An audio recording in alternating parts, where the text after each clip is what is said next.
شادی کرنا یہ انسان کی فطرت ہے. ہر مرد کے اندر عورت کی خواہش پیدائشی ہے. یعنی اللہ تعالیٰ نے اس کے جسم میں یہ رکھا ہے کہ عورت سے وہ قرار حاصل کرے، تسکین حاصل کرے. مردوں کو اللہ نے یہ خصوصیت دی ہے، صفت دی ہے، اور عورتوں کے بھی اندر اللہ نے یہ رکھا ہے کہ ان کا میلان یا ان کی توجہ مردوں کی طرف ہے، لیکن اس کو اسلام نے ایک حلال طریقے سے باندھا ہے، وہ نکاح کے ذریعے سے. اب اگر کسی پر پابندی لگا دیں، اگر میں کہہ دوں کہ میرے جتنے قریب کے ہیں، جتنے ماننے والے ہیں، ان میں سے کوئی بھی عورت کو ٹچ نہیں کرے گا زندگی بھر، تو یہ میں نے فطرت کے خلاف بات کی. یہ فطرت کے خلاف بات کی. میں بول نہیں سکتا کہ تم شادی نہ کرو، نکاح نہ کرو، اور اسلام نے کبھی بھی ایسی پابندی نہیں لگائی. عیسائیوں نے اپنے اوپر لازم کر لیا کہ جو ان کا مذہبی ہوگا، ریلیجیس ہوگا، وہ عورتوں کو نہیں چھوئے گا. کتنی حیرت کی بات ہے. معلوم ہے آپ کو، آج دنیا میں ویمن رائٹس کی بات عیسائی کرتے ہیں جو خود نکاح نہیں کرتے. جو پادری نکاح نہیں کرتا، کبھی عورت کو اپنے ساتھ نہیں رکھتا، وہ ویمن رائٹس کی بات کرتا ہے. حیرت نہیں ہوتی؟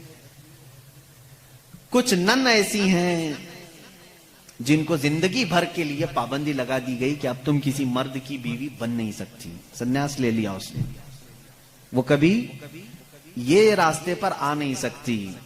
یہ فطرت کے خلاف ہے، اور ہم نے اس کے انجام دیکھے ہیں، بلکہ اخباروں نے آپ سب کو بتایا بھی ہوگا. حقیقت ہے کہ جب فطرت کے خلاف کوئی بات کی جاتی ہے تو وہ چند دن تک تو چل سکتا ہے، لیکن پھر کہیں غائبانہ طور پر لاوا پھوٹ ہی جاتا ہے.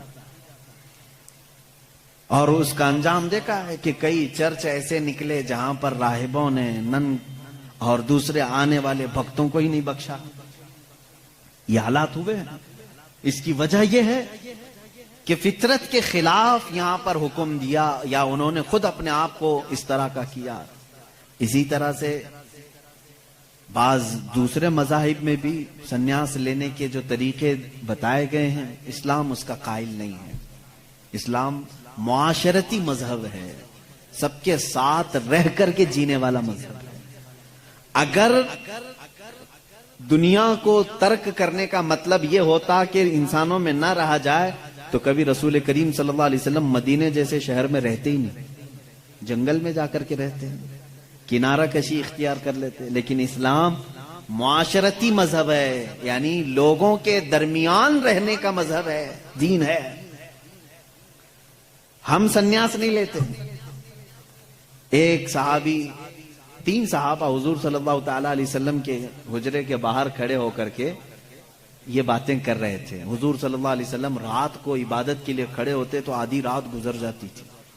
تو تینوں نے دیکھ کر کے کہا یہ تو بخشے ہوئے ہیں، یہ معصوم ہیں، ان سے کوئی خطا نہیں ہوئی، اس کے بعد اتنی عبادتیں ہیں ان کی، ہم جیسوں کو تو کیا کرنا چاہیے، بڑی عبادت کرنی چاہیے. جب رسول اتنی عبادت کر رہے ہیں، تو ان تینوں صحابہ میں سے تینوں نے کیا کیا جانتے ہیں؟ ایک نے یہ اس دن وعدہ کر لیا، آج کے بعد سے میں کبھی کسی عورت کے پاس جاؤں گا ہی نہیں، زندگی بھر کے لیے عورت کے قریب نہیں جاؤں گا. دوسرے صحابی نے کہا آج کے بعد سے میں کبھی رات کو سوؤں گا ہی نہیں، پوری رات کھڑا رہوں گا. تیسرے صحابی نے کہا آج کے بعد سے میں کبھی کھاؤں گا ہی نہیں، دن میں بھی اور رات میں بھی روزہ رکھوں گا.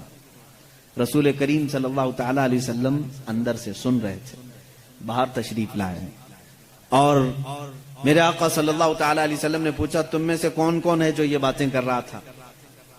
وہ صحابہ نے کہا کہ یا رسول اللہ صلی اللہ علیہ وسلم، ہم نے آپ کی عبادتوں کو دیکھ کر کے یہ کہا، جب آپ سید الانبیاء ہیں، معصوم ہیں، آپ اتنی عبادت کرتے ہیں، تو پھر ہماری عبادت کا حال کیا ہونا چاہیے؟ ہمیں بہت زیادہ عبادت کرنے کی ضرورت ہے، اس لیے ہم نے ایسے ایسے عہد کیے.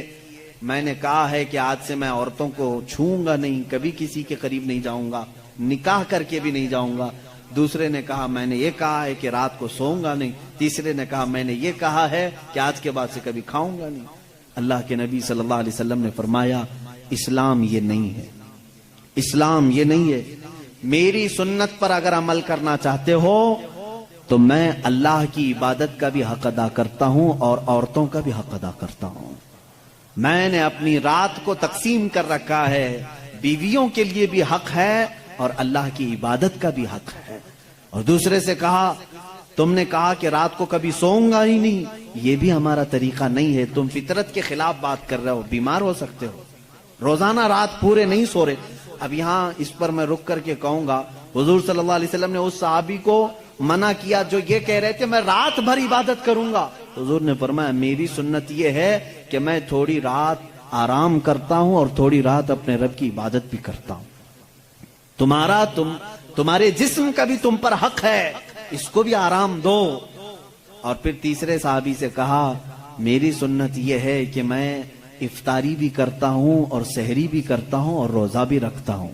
ایسا نہیں کہ پورا پابندی کر لیا، جبکہ وہ رسول جن کو اللہ تعالیٰ جنت سے کھلاتا پلاتا ہے، اس کے باوجود میرے آقا صلی اللہ علیہ وسلم فرماتے ہیں کہ کنٹینیو روزہ رکھنا نہیں چاہیے، کہ تمہارے جسم کا تم پر حق ہے، کمزوری آ جائے گی. حضور نے منع فرمایا میں ایک دن روزہ رکھتا ہوں ایک دن نہیں رکھتا، یا میں افطار کرتا ہوں شام کے وقت اور دن میں روزہ رکھتا ہوں.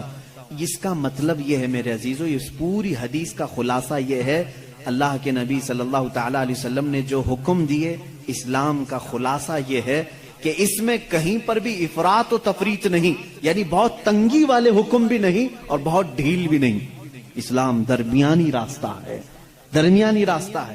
اب یہاں ان لوگوں کو سوچنا چاہیے، حضور نے جس صحابی کو رات بھر عبادت کرنے کے لیے منع کیا، یہاں رات بھر گیم کھیلنے والے لوگ موجود ہیں، پوری رات بھر عیاشی کرنے والے موجود ہیں. ان کو تو رات بھر کھڑے ہو کر کے عبادت کرنے کو میرے آقا نے منع کیا تھا.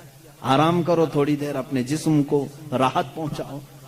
اس طرح سے اسلام کی یہ خصوصیات ہے کہ اسلام انسان کی فطرت کے عین مطابق ہے، اسلام کی فطرت کے مطابق ہے. اسی لیے قرآن کہتا ہے لا یکلف اللہ نفسا الا وسعها.